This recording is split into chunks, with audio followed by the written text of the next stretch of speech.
Only a few months ago, very few channels were talking about this brand, and now they're pretty much everywhere. Watchdives is really putting a great effort to spread the word about themselves and of course about their product. So much so that this is my third Watchdives timepiece on the channel in the last few weeks. To be fair, I've chosen it myself, but that doesn't mean that we will not put it to our usual detailed scrutiny. So is it any good? Well, we have it here. Let's find out.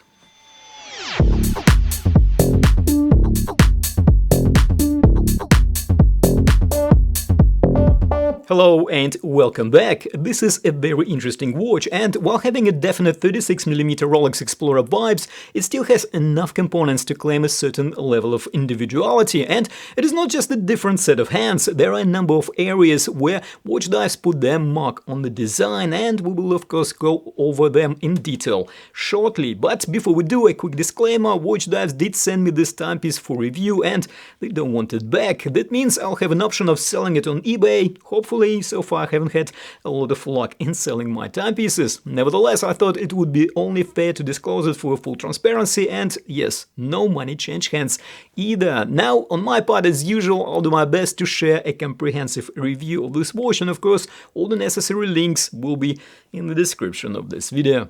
In terms of the design, apart from the very familiar Explorer style shape, the most noticeable element here is this set of hands, and Watchdives offers this model with two style hands, a pencil style and a dolphin style. And we can also choose between two types of bracelet. It is very much a personal preference, of course, so we can mix and match the hands and the bracelet styles as we like. I went for dolphin hands, as you can see. This is because I really like the combination of multifaceted dolphin hands and a decent lume, something that we don't see very often, and we will look at it in more detail when we examine the dial. But as I just mentioned, it is a purely personal choice, and you might prefer a pencil style hands on the Jubilee style bracelet, and that's absolutely fine.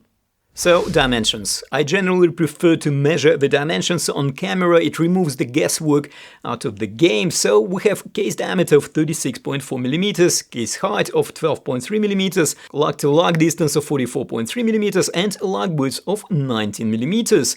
19mm isn't the most used lug width, however I think it is a good compromise. Ideally, sticking to 1:2 proportion ratio, we would expect 18mm lugs on the 36mm case. However, to give this watch a more sporty and more prominent appearance, Watchdive bumped it up by 1mm, which also brings us closer to 20mm, allowing us to squeeze, with a bit of luck here, a 20mm NATO style strap that a lot of us have lying around. And to finish off with the dimensions, as supplied, the stainless steel bracelet will cover up to 8¼ wrists or 21 cm in circumference, and this watch weighs 113 grams and 103 grams after adjusting it to my about 7-inch wrist. Now, case is another area where Watchdives implemented a subtle but noticeable deviation from Explorer design. We have a combination of brushed and mirror polished surfaces, starting from the fixed bezel, where the brush top and the sides are interrupted by the high polished bevel. And then we see this similar pattern on the top and on the sides of the case, which are also brushed with a high polished bevel in between them. Now, this is different to Explorer, of course, which has curvy, high polished flanks. What is, however, not much different from Rolex Explorer watches is the sterile back of the case. I don't particularly mind this approach, and I like how flat the screw-on case back is. However, I would prefer that we didn't need a special tool to open the back case, which we will definitely need to do at least every about 2 years to replace the battery. Although a rubber ball for a few bucks might do the trick too. Along with the screw-on back case, we also have a screw-down crown here, which gives us a good level of confidence in the 100 meters of declared watch resistance, and the crown is also signed and actually well proportioned and is quite smooth in operation, which is great. However, with the sake of the H31 quartz movement and no date function, once we set this watch, we will probably use this crown a couple of times a year at most. That is, if you live in the time zone with winter and summer times. In regards to the movement, as I just mentioned, we have Seagull VH31, so-called high bit rate movement. It is called so because it has 2 Hz bit rate, resulting in a much smoother motion of the second hand around the dial, compared to a normal Quartz where the second hand ticks once per second.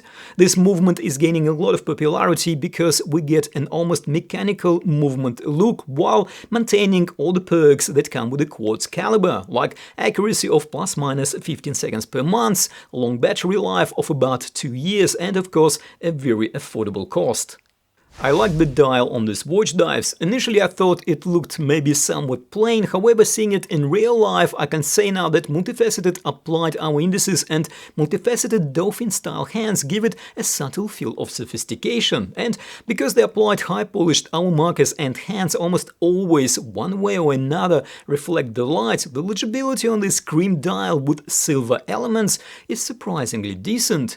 We have a printed minute chaptering and printed Watchdives logo above the pinion and 100 meters wording below the pinion, referring of course to this watch water resistance. All the printed and applied elements are well spaced and the dial definitely doesn't look cluttered. And I like the Arabic hour numerals at 12, 3, 6 and 9 o'clock, a definite nod to an iconic Rolex watch. And I also like how Watchdives managed to sneak a usable level of lume here, on hands and even on the hour markers, well, just behind the applied hour markers to be more accurate. Okay, the lume performance is unlikely to blow your socks off and it is definitely not a diver level lume, however, the application, while thin, is still quite consistent and should provide some basic level of legibility when we transition from a bright to dark areas. Okay, we do need to talk about the crystal. It actually looks really good. It is boxed double dome crystal with a very slight curvature and with a pretty good anti-reflective coating. However, it is a K1 hardlex crystal, which, while providing a better scratch resistance compared to mineral glass, is still not as scratch resistant as Sapphire. Well, let's come back to it in a moment when we talk about the price and my verdict. The bracelet is made out of solid 316L stainless steel and features inverted L-links, which are also solid. It is an oyster-style bracelet with links brushed on top and mirror polished on the sides. The brushing on the bracelet and on the case are very similar, and the L-links are sculpted to fit with the case locks very well. We have pins connecting the links, and I must say it is not the most tight tolerance bracelet I handled. However, it does what it meant to do very well, and given the price point, I think it's okay. And this bracelet has plenty of flexibility and is very comfortable on the wrist. And I also like the clasp that Watchdives used here. It is simple and yet very effective and functional double pusher clasp. The sign clasp has plenty of macro adjustments and it also features a milled inner mechanism, which feels very robust. So in regards to price, this Homage is available for $69 from Watchdives website. I am counting in the $10 kinda default discount here. Watchdives also, as you can imagine, has a well-established presence on AliExpress, if this is your preferred shopping platform. So what's my verdict? Well, I really like the simplicity and elegance of this timepiece. There are no deal breakers for me on this watch. Okay, we can argue that sapphire crystal would be more desirable, however, achieving the same look with box sapphire will definitely push the price considerably up. And just as a reminder, Seiko still charges around $400 for a mineral glass watch, so we can cut a bit of slack to this $69 Watchdives. And I also like the individuality of the design, so we are definitely not getting a clamage here. And of course, the movement. When I introduced this watch in my AliExpress haul a couple of days ago, the positive feedback about the Seagull VH31 movement was overwhelming. What are your thoughts? Well, do let us know in the comments. Of course, don't forget to like if you found this video useful. Don't forget to subscribe if you haven't already done so. And as always, thank you for watching. Take care, and I will see you in the next video.